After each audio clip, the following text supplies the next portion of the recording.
ഇപ്പോൾ ഉറങ്ങുന്ന സമയത്ത് നമുക്ക് ബ്രെയിനായിട്ട് ബന്ധമില്ല എന്ന് പറയുമെങ്കിലും ഈ ഉറങ്ങിക്കഴിയുമ്പോൾ നമ്മുടെ ബ്രെയിൻ എന്താ ആക്ച്വലി സംഭവിക്കുന്നത്? നമ്മൾ ഓഫ് ആവുന്ന പോലെ ബ്രെയിനും ഓഫ് ആവുന്നുണ്ടോ?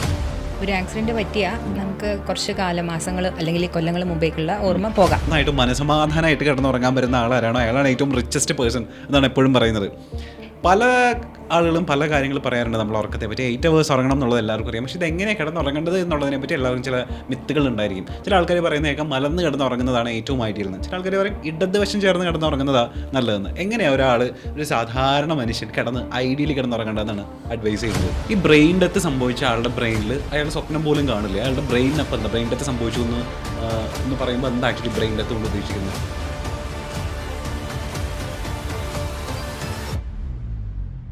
നമ്മൾ ഈ സിനിമയിലൊക്കെ കണ്ട സമയത്ത് എനിക്ക് എപ്പോഴും ഡൗട്ട് തോന്നിയിട്ടുള്ളൊരു കാര്യമാണ്. ഇന്നലെ സിനിമയൊക്കെ നമ്മൾ കാണുന്ന സമയത്ത് ശോഭനയ്ക്ക് ഒരു ആക്സിഡൻറ്റിൽ ഓർമ്മ നഷ്ടപ്പെടുന്നു. അതിന് ശേഷം ഉള്ള കാര്യങ്ങൾ മാത്രമേ ഓർമ്മ ഉണ്ടാവുള്ളൂ. ഇത് പല സിനിമകളും നമ്മൾ കണ്ടിട്ടുള്ളതാണ്. ഇങ്ങനെയൊക്കെ ആക്ച്വലി റിയൽ ലൈഫിൽ സംഭവിക്കാറുണ്ടോ? നമ്മളുടെ ബ്രെയിനിന് ഒരു ആക്സിഡൻറ്റിന് ശേഷം എല്ലാം മറന്നു പോകും, എന്നിട്ട് ആക്സിഡൻറ്റിന് ശേഷമായിരിക്കും നമ്മളെല്ലാം ഓർമ്മ വരിക. അങ്ങനത്തെ സംഭവങ്ങളൊക്കെ സിനാരിയോ റിയൽ ലൈഫിൽ ഉണ്ടാവാറുണ്ടോ? ഒരു ആക്സിഡന്റ് പറ്റിയാൽ നമുക്ക് കുറച്ച് കാലം, മാസങ്ങൾ അല്ലെങ്കിൽ കൊല്ലങ്ങൾ മുമ്പേക്കുള്ള ഓർമ്മ പോകാം. അതിന് നമ്മൾ റിട്രോഗ്രേഡ് അംനീഷ്യ എന്ന് പറയും. അത് യൂഷ്വലി ഒരു ട്രോമാറ്റിക് ബ്രെയിൻ ഇഞ്ചുറിയുടെ പാർട്ടാണ്. പക്ഷേ അത് ഇപ്പോൾ ഇന്നലെ സിനിമയിലാണെങ്കിൽ ശോഭനയ്ക്ക് ചില കാര്യങ്ങൾ മാത്രം ഓർമ്മയില്ല, പക്ഷേ ശോഭന ബാക്കി എല്ലാ കാര്യങ്ങളും വളരെ കറക്റ്റായിട്ട് ചെയ്യുന്നുണ്ട്, സംസാരിക്കണു, ബാക്കി എല്ലാ കാര്യങ്ങളും വളരെ കറക്റ്റാണ്. അങ്ങനെ സാധാരണ ഉണ്ടാവില്ല. ഇപ്പം ഓർമ്മ അത് തിരിച്ചു വരുന്നേ ഇല്ല എത്ര കാലം കഴിഞ്ഞിട്ടും. അപ്പം അങ്ങനെ സംഭവിക്കണമെങ്കിൽ അതൊരു സിവിയർ ട്രോമാറ്റിക് ബ്രെയിൻ ഇഞ്ചറി ആയിരിക്കണം. അങ്ങനെയാണെങ്കിലേ നമുക്ക് ഒട്ടും ഓർമ്മയില്ലാതിരിക്കുള്ളൂ. പക്ഷേ അന്നേരം നമുക്ക് സ്പീച്ച് ഉണ്ടാവില്ല, നടക്കാൻ പറ്റില്ല, നമ്മൾക്ക് വേറെ ഡെഫിസിറ്റ്സും കൂടെ കാണും. അങ്ങനെ അല്ലാത്ത എല്ലതും കുറച്ച് മാസങ്ങൾ കഴിയുമ്പം അല്ലെങ്കിൽ കൊല്ലങ്ങൾ കഴിയുമ്പം ആ റിട്രോഗ്രേഡ് അംനീഷ്യ എന്ന് പറയുന്നത് മെമ്മറി നമുക്ക് പയ്യെ പയ്യെ തിരിച്ച് ബാക്കിലേക്ക് വരും. അല്ലാതെ ഇന്നലെ സിനിമയിൽ ശോഭന പോലെ അങ്ങനെ ഒരു സംഭവം ഉണ്ടാവില്ല. സിനിമ കഥ മാത്രമാണ്. ഇത് ഈ പ്ലോട്ട് വേറെ കുറെ സിനിമകളിൽ വന്നിട്ടുണ്ട്. ഓർമ്മയുണ്ടോ മുഖം എന്നൊക്കെ പറഞ്ഞ സിനിമകളിലൊക്കെ ഇത് തന്നെ പ്ലോട്ട്. അത് വെറും സിനിമ, അത് ലോജിക്കായിട്ടൊരു ബന്ധമില്ല. ഇതുപോലെ സിനിമയിൽ കണ്ടിട്ടുള്ള സാധനങ്ങളെ ഇത് വളരെ കോമഡി ആയിട്ട് നമ്മളുടെ ബ്രെയിനിനെ വെച്ച് ചിത്രീകരിച്ച് നിൽക്കുന്ന സാധനങ്ങൾ എന്തൊക്കെയാണെന്നാണ് ഡോക്ടർ വിചാരിക്കുന്നത്? അതായത് ഡോക്ടർ തന്നെ ആസ് എ ന്യൂറോളജിസ്റ്റ് കോമഡി തോന്നിയേക്കുന്ന സാധനങ്ങൾ എന്തൊക്കെയാണ്? ഫ്രണ്ട്സിന്റെ മലയാള സിനിമയില്ലേ, ജയറാം കുറേ കാലം കോമയിൽ ഇങ്ങനെ കിടന്നിട്ട് പെട്ടെന്നൊരു ദിവസം ചാടി എണീക്കുന്നു, പെട്ടെന്ന് എല്ലാം ഓർമ്മ വരുന്നു. എന്നുവെച്ചാൽ അയാൾക്ക് ഒരു കുഴപ്പമില്ല, കംപ്ലീറ്റ്ലി നോർമലായിട്ട് ഓർമ്മ വരുന്നു. അങ്ങനെ ഒരിക്കലും സംഭവിക്കില്ല. ഇപ്പോൾ കോമയിൽ ഒരാൾ എണീക്കുമ്പം ആദ്യം അയാൾക്ക് സ്പീച്ച് ചിലപ്പോൾ വരും, കുറച്ച് കാര്യങ്ങൾ ഇങ്ങനെ മെല്ലെ മെല്ലനെയാണ് വരും. അത് ഗ്രാജുവൽ ആയിരിക്കും. ഒരു sudden complete recovery from comma എന്ന് പറയുന്നത് സാധാരണ സംഭവിക്കില്ല. പിന്നെ അതുപോലെ അത് നമുക്ക് ഭയങ്കര ഫണ്ണി ആയിട്ട് തോന്നും. ഞങ്ങൾക്ക് ഇത് അറിയാവുന്നതുകൊണ്ട് കാണുമ്പോൾ നമുക്കത് ഭയങ്കര ഫണ്ണി ആയിട്ട് തോന്നും. പിന്നെ ഉള്ളത് ഇപ്പം നമ്മൾ പറയില്ലേ, ഇപ്പം സ്പൈഡർ കടിച്ചു, അപ്പോൾ സൂപ്പർ പവേഴ്സ് കിട്ടി സ്പൈഡർമാൻ ആവുന്നു. അങ്ങനെയൊന്നും സത്യത്തിൽ അങ്ങനെയൊന്നുമില്ല. അതൊക്കെ ചുമ്മാ ഒരു മൂവി ഫൺ മാത്രമാണ്. പിന്നെ നമ്മളൊരു ലൂസി എന്ന് പറഞ്ഞൊരു ഇംഗ്ലീഷ് പടം ഉണ്ട്. അതില് ഈ ഡ്രഗ് ഡീലറാണല്ലോ. അപ്പൊ അത് അബ്ഡമനിൽ വെച്ചിട്ട് പോകുമ്പോൾ അത് പൊട്ടി ആ മെഡിസിൻസ് ബോഡിയിൽ കലർന്ന് അവർ ഭയങ്കര സൂപ്പർ പവർ. അതൊക്കെ സത്യം പറഞ്ഞു കഴിഞ്ഞാൽ വെറും മിത്ത് മാത്രമാണ്. അങ്ങനെയൊന്നും ഒരിക്കലും സംഭവിക്കില്ല. അങ്ങനെ നമുക്ക് സൂപ്പർ പവർ ഒന്നും ഉണ്ടാവില്ല. അത് സിനിമ മാത്രമാണ്. ഇത് ഒരിക്കലും ലോജിക്ക് ഉള്ളതല്ല. പിന്നെ ചിലർ പറയും ആളുടെ 10% ഓഫ് ദ ബ്രെയിൻ മാത്രമേ നമ്മൾ യൂസ് ചെയ്യുന്നുള്ളൂ. അങ്ങനെ ഒരിക്കലും സംഭവിക്കില്ല. 10% ബ്രെയിൻ വെച്ചാൽ ഏകദേശം ബാക്കി ബ്രെയിനെല്ലാം പോയി എന്നല്ലേ അർത്ഥം.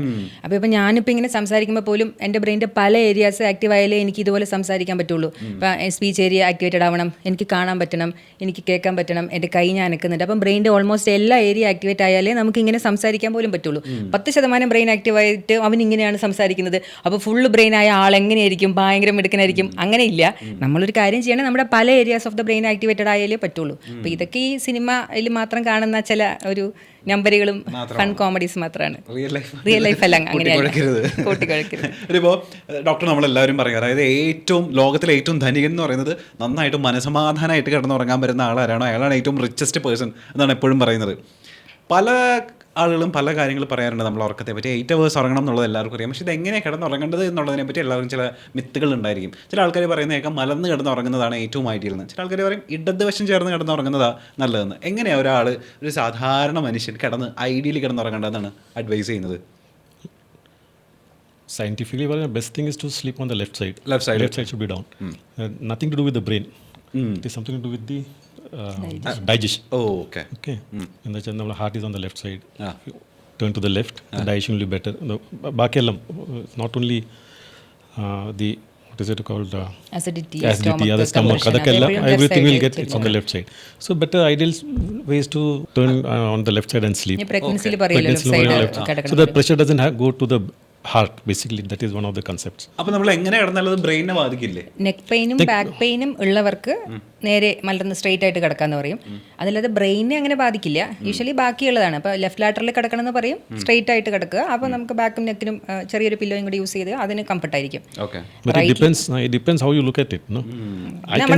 I can sleep standing also. So I can sleep standing. So it's not an extreme. This happens, no?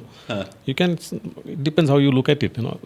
If you want, you can sleep on your tummy also, no issue. If you want to sleep on one side, no issue.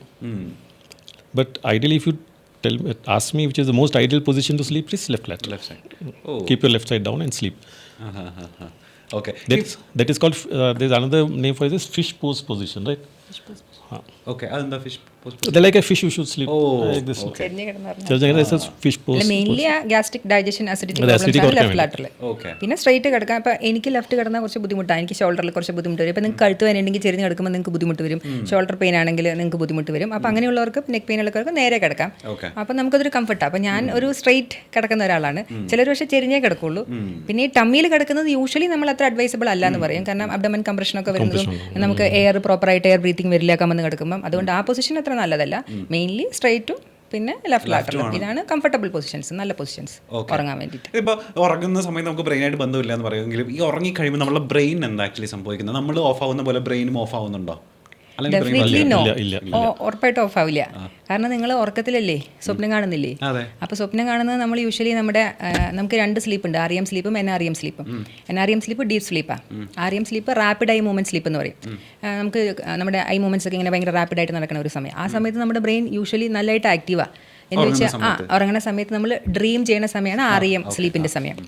അപ്പോൾ നമ്മുടെ dream എന്ന് പറയുമ്പോൾ സാധാരണ നമ്മൾ dream എപ്പോൾ ചെയ്യാന്ന് വെച്ചാൽ നമുക്ക് ഇപ്പോൾ റീസെൻറ്റ് കാര്യങ്ങൾ അതൊക്കെ ആയിരിക്കുമല്ലോ നമ്മളിങ്ങനെ ഉറങ്ങുമ്പം നമ്മുടെ എപ്പോഴും ഇപ്പോൾ ഇന്ന് നടന്ന കാര്യങ്ങൾ നമ്മുടെ ബ്രെയിൻ നമ്മൾ ഉറങ്ങുമ്പം അതിനെ ഒന്ന് പ്രോസസ്സ് ചെയ്യും, അതിന് സോർട്ട് ഔട്ട് ചെയ്യും. എന്നിട്ട് അതിന് വേണ്ട കാര്യങ്ങളെ അതിന് നമ്മുടെ മെമ്മറിയിലേക്ക് ലാറ്ററൽ ടെമ്പറൽ ലോബാണ് ലോങ് ടേം മെമ്മറി, അതിലേക്ക് നമ്മൾ മാറ്റും കൺസോൾഡേറ്റ് ചെയ്തിട്ട്.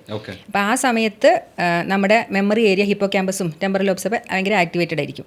പിന്നെ നമുക്കപ്പോൾ ഇമോഷൻസ് വരും. ഇപ്പം നല്ല മെമ്മറീസ് ഉണ്ട്, ട്രോമാറ്റിക് മെമ്മറീസ് ഉണ്ട്, അങ്ങനത്തെ ഇത് വരുമ്പോൾ അമിഗ്ഡല എന്ന് പറയും നമ്മുടെ ഇമോഷണൽ ഏരിയ, അതും ഭയങ്കര ആക്ടിവേറ്റഡ് ആയിരിക്കും. എന്ന് വെച്ചാൽ അതൊക്കെ ബ്രെയിനിൽ ആക്ടിവേറ്റഡ് ആവും ആ സമയത്ത്. പിന്നെ നമ്മൾ സ്വപ്നം കാണുമ്പോൾ നമുക്ക് ഭയങ്കര വിവിഡ് ഡ്രീംസ് വരുമല്ലോ. നമുക്കിപ്പോൾ നമ്മൾ എന്തോ സംഭവിച്ചതുപോലെയൊക്കെ നമ്മൾ സ്വപ്നം കാണുമല്ലോ, അത് ഒരു വിർച്വൽ റിയാലിറ്റി പോലെ വരും. ആ ഡ്രീംസ് പിക്ചറൈസേഷനാണ്. അത് വേണമെങ്കിൽ നമ്മുടെ ബ്രെയിനിൻ്റെ ടെമ്പറോ പരേറ്റൽ ഏരിയ എന്ന് പറയും, അതിൻ്റെ ജംഗ്ഷൻ ഉണ്ട്. അതാണ് നമുക്ക് ഈ വിഷ്വൽ സ്പേഷ്യൽ ഒരു ഓറിയൻറ്റേഷനൊക്കെ തരുന്നത്.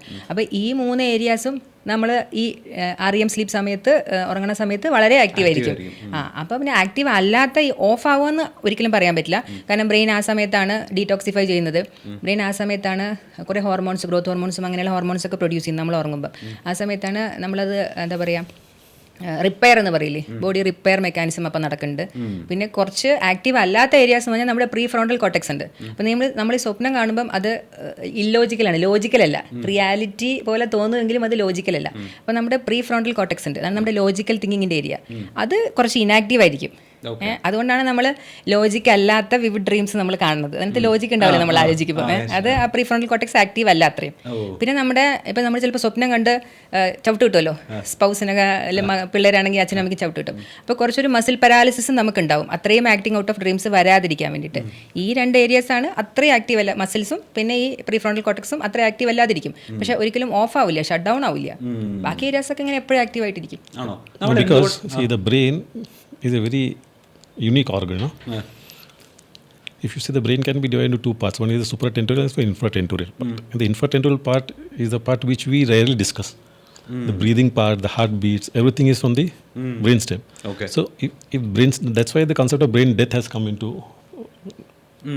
reality. Now we are because there is brain death. When we discuss about brain death, this is what happens. The death of the brain is not death of the supratentorial part or the upper part, the frontal cortex or temporal or parietal or occipital. These are the 4 main areas in the brain. But the infratentorial part is the one which is the brainstem. That is the one that also has different parts. So that is all medulla oblongata ke parilla. These are the things which is always running, just like heart. The heart doesn't stop working.